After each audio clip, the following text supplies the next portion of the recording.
अच्छा, एक बार मुझे ना आप सबके लिए एक जोरदार तालियां चाहिए जो सब यहाँ तक पहुँच पाए। हर कोई काउंसलिंग तक नहीं पहुँच पाता यहाँ पे, तो आप पहुँचे हो, ये बहुत बड़ी बात है। लेकिन एक बात बताओ, इवन आफ्टर द रैंक्स अभी भी ऐसा लग रहा है ना कि डाउट है कुछ, है ना? अभी भी ऐसा लग रहा है ना कि we all wanted either a black or white decision, but God gave us grey. या तो बोलता नहीं देता, या दे रहा था तो पूरा ही दे देता। तो मिला तो ऐसा मिला कि अभी कर भी सकते नहीं भी कर सकते।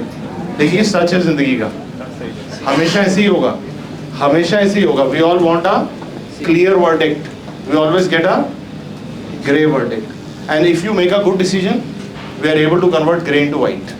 अगर हम अच्छा डिसीजन लेते हैं तो उस ग्रे जोन में से एक विनर निकाल लेते हैं। समझ पा रहे हैं? मैंने ऐसे बहुत सारे बच्चे देखे जो थोड़ा रैंक पीछे ला के भी अच्छा डिसीजन लेके शानदार करियर बना लेते हैं। बाद में कोई रैंक नहीं पूछेगा, कोई भी पेशेंट आपके पास क्लिनिक में आके नहीं पूछेगा कि तेरी नीट पीजी में क्या रैंक थी, कोई कॉलेज भी नहीं पूछेगा। पूछेगा किसी? आपने पूछा किसी से?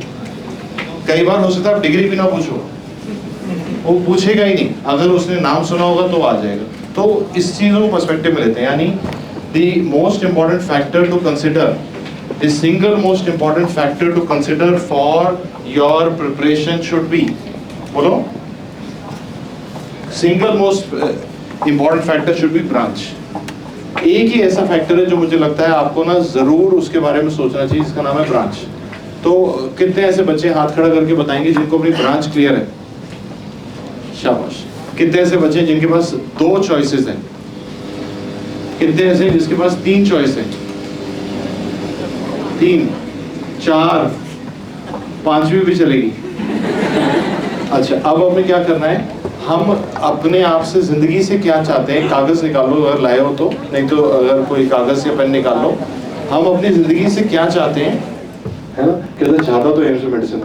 तो मैंने कहा एक काम करते हैं, इसमें इस काउंसलिंग को भी रन डाउन कर लेते हैं कि क्या मिल रहा है क्या नहीं मिल रहा, लेकिन पढ़ते रहते हैं, ठीक है? तो ये था मार्च का जो रिजल्ट हुआ था नीट पीजी से पहले, एक जमाने में टाइम से हो जाता था, तब की बात कर रहा हूँ। तो उसने मई वाला INICET लिखा 3 महीने पढ़ के। And can you now tell me कि उसको 3 महीने बाद मैंने उसका इंटरव्यू किया यूट्यूब चैनल पे, क्यों किया होगा? उसका रैंक 1 था अगली बार 3 महीने में। तो मैं समझ पा रही, लेकिन अगर वो किसी से भी पूछता, लॉजिक ये नहीं कहता कि तू अगली बार रैंक 1 होगा। लॉजिक सपनों पे नहीं, मतलब सपने लॉजिक पर आधारित नहीं होते, सक्सेस लॉजिक पर आधारित नहीं है। कैन यू इमेजिन ना, उसका अगली बार रैंक 1 था in a period of 3 months because he got time in his internship, he was very busy, he could not revise enough। और हम उसको छोटा फैक्टर समझ रहे होते हैं कि मैंने रिवाइज नहीं किया, but I am sure you have seen a difference of 1 mark has resulted in shift of many ranks in the exam. So can you imagine if you revise well and you do 10-20 questions more, suddenly you find a landslide change। तो उसका but, लेकिन उसकी जो positive बात थी उस बच्चे की, उसने मुझे बोला कि सर मुझे पता है better than this, and that helped me to push him। That helped me ना, मैं कैसे बताऊं कि आप अच्छे हो कि नहीं हो, या आपकी पीक है कि ये आपका स्टार्टिंग है, मुझे नहीं पता। नहीं, आपने भी सोचना है ये जो करंट रैंक है क्या ये आपकी पीक है, are you at the peak और इज दिस योर बिगिनिंग? ऐसा हो सकता है ना, ये कैसे पता चलेगा? लेकिन अगर कोई भी इंसाइट नहीं भी है तो भी it may not be a bad idea to prepare for INICET because there is nothing to lose here, there is nothing to lose here. अगर ये 1 साल बाद एग्जाम होता है INICET तो you would have lost a year. मैं कहता है छोड़, फिर कुछ और कर लेंगे, बाद में DM के एंट्रेंस में तैयारी कर लेंगे, लेकिन अभी वो बहुत पास है। It is a decision worth considering कि by the time I follow the counsellings I should also बोलो प्रिपेयर फॉर, आवाज ही नहीं आ रही मुझे, INICET, and I might be actually doing my post graduation from a central institute। बोल भी नहीं पा रहे आप लोग, ऐसा क्या हो गया? And if you find a variability in fees and 19-20 का एकेडमिक्स का फर्क है और फीस में ठीक ठाक फर्क है, तो अगेन आपको भी वो सोचना है और अपने परिवार से भी बात करनी है, वो जो फर्क है पैसे का वो परिवार के लिए कितना मायने रखता है। That should also be a factor when you're deciding your कि वो फीस मेरे लिए कितना फैक्टर रखती। सर मैं दोबारा अटेम्प्ट दूं कि मैं प्राइवेट से MBA उठा लूं। Again there is a need to discuss this with your family and see the fees and what it means to your family. The usual idea for me is, अगर कोई भी पैसा, if it is a game changer for my family, you might, and you are on a first attempt, you might give another attempt. Okay, but समझ पा रहे? If it is a game changer, if it is a routine amount of money for your family, तो मतलब ऐसे अम्बानी की शादी में गए थे वो ये सब तो then a different decision altogether. Today in the modern world, no longer we are not bound by the old traditions कि लड़कियां सर्जरी नहीं करते, लड़के गायनी नहीं करते, लड़कियां ऑर्थो नहीं करती, मतलब ऐसा, मतलब अभी कोई भी चीज ऐसी जो मुझे लगता है, कोई भी चीज ऐसी जो आपको होल्ड बैक कर रही है, उन फैक्टर्स को हटा दो, you can be the first one. मैं एक यहाँ एग्जांपल बताऊंगा, एक बच्ची का इंटरव्यू है यूट्यूब के ऊपर, ये डैम्स की स्टूडेंट थी हमारी और इसने नीट एसएस के अंदर भी रैंक 1 लेके आई, नीट पीजी में भी अच्छा रैंक लाई थी। इसने MCH यूरोलॉजी में किया। सो मैंने उसका इंटरव्यू लिया था, आई थिंक 2-1 साल हो गए। तो मैंने उससे पूछा कि urology is a male predominant branch, आपने क्यों लिया है ना? तो उसने मुझे बोला, sir what about the woman with urological problems, they are having to show to a man all the time, there is not many female urologists and I think ये stereotype actually एक opportunity और मैं एक top female urologist बनना चाहती हूँ। तो वो मेरे लिए भी खूबसूरत जवाब था उसका कि यार हाँ ठीक कह रही है, कि वो समझ पा रहे हैं कि आप सोचें कि यार ये सर्जरी तो सब लड़के ले रहे हैं, बट व्हाट अबाउट कि क्या वो उसमें भी अपॉर्चुनिटी नहीं है? तो इस तरह से सोचना है कि do not let any stereotype, if because मैंने इसमें क्या देखा है, I just add on a practical point here, कि सपोज करो आप गुजरात से हैं and you have a choice between Ahmedabad and you have a choice on the other side in Kolkata. Suppose मतलब एक अहमदाबाद कोलकाता, कोई आपको बता रहा है कि ये जो ब्रांच आप कर रहे हो ये कोलकाता में इस कॉलेज में ना बेहतरीन सीखने को मिलेगा, अहमदाबाद में आप जहाँ कर रहे हो वहाँ थोड़ा कम मिलेगा, ऐसा मतलब जस्ट थ्योरेटिकल एग्जांपल दे रहा हूँ। But you belong to Ahmedabad, this is your home town, what will you select?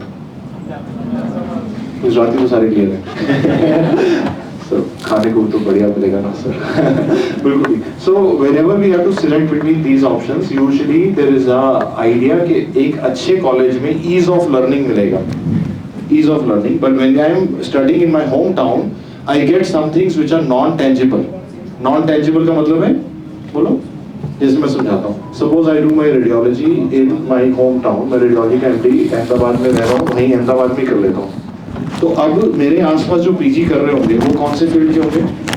कोई सर्जरी कर रहा होगा, कोई गायनी कर रहा होगा, कोई पीडियाट्रिक्स कर रहा होगा, मतलब सभी लोग इसके, और जूनियर भी, सीनियर भी, SR भी, सब। मैं अपने ऊपर नीचे 3 साल के लोग को तो अपन जान ही लेते हैं ना, 3 साल सीनियर 3 साल जूनियर अपन जानते थे। ये 6 साल का रेडियस मेरे आसपास जो मुझे बाय नेम जानता है, इससे पहले कि हम कोई बिजनेस कर रहे हैं या हम कोई मतलब हॉस्पिटल खोल रहे हैं, पहले से मुझे जान के हमारा दोस्ती यारी हमारी बन गई।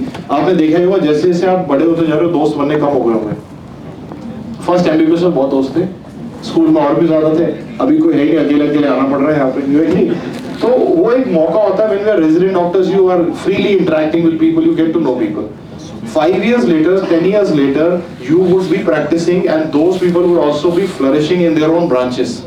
अब जब आपका रेडियोलॉजी सेंटर खुलेगा तो मरीज तो इन्होंने भेजने है ना, and you already are comfortable with these people, and they already know you कि यार ये लड़का ठीक है, काम करता है, बात भी करता है और मतलब बाकी प्रैक्टिकल भी है, तो your practice might work better because you already know people around.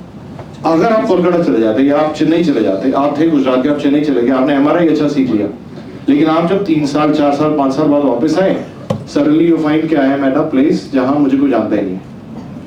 And when we talking about the shift, we always need to keep in mind the languages, dialect being spoken in that area जहाँ पे आप shift हो रहे हो, especially if you opt for a branch like psychiatry. Radiology में चलेगा, radiology में खाली ब्लैडर फुल है, खाना खाया तो नहीं था, यही पूछना अलग अलग भाषा में, ठीक है? मैं समझ पा रहे हैं, ऐसे बोला खाना खाया था, चलो कल दोबारा आना है, डेट चेंज। Anesthesia थोड़ा लेकिन psychiatry is a branch where you need to deal with emotions. So then again language will become even more important. So language, fooding, how adaptable you are to a hostel life, And do not make, my final thing will be, do not make a decision only on the basis of something which sounds interesting, yeah, something that sounds sexy. मतलब ऐसा ना, sir मैं तो sir cardiac surgeon बनना चाहता हूँ. Specialist. I think that's what Dr. Siddharth also mentioned and Dr. Ajay Narwal also mentioned. If you want to become a super specialist, the pathway to do super specialty is far more clear in medicine than pediatrics. Pediatrics के अंदर ना DM seats भी post pediatrics वाले कम हैं, और कई Dr. Siddharth भी, मैं भी बहुत सारे ऐसे pediatrician जानता हूँ जिन्होंने MD pediatrics करके फिर बाद में adult में cardiology या adult में nephrology किया, which I feel and I think most of the people feel is a confused path, कि मतलब पहले हम pediatrics सीखें फिर हम adult में जाके पढ़ें. तो अगर super specialty ही करनी है तो medicine is a clear path. अगर private practice करनी है, मुझे चाहिए कि मेरा MD ही end हो, तो pediatrics has a more possibility, and medicine के अंदर super specialty के ज़्यादा chances होते हैं. So now I invite Dr. Deepthi to quickly talk about obs and gynae, and then what being surgery, only in surgery. So Dr. Sujoy, because he will be available for one-on-one immediately also, because he has to go. And ये भी ऐसा नहीं कि आपके लिए भी ज़रूरी है, जब आप सर्जरी कर रहे होगे आप भी हर शादी में, हर पार्टी में यही बोल रहे होगे आप कि मैं आया तो मेरा लेकिन OT भी है मेरा.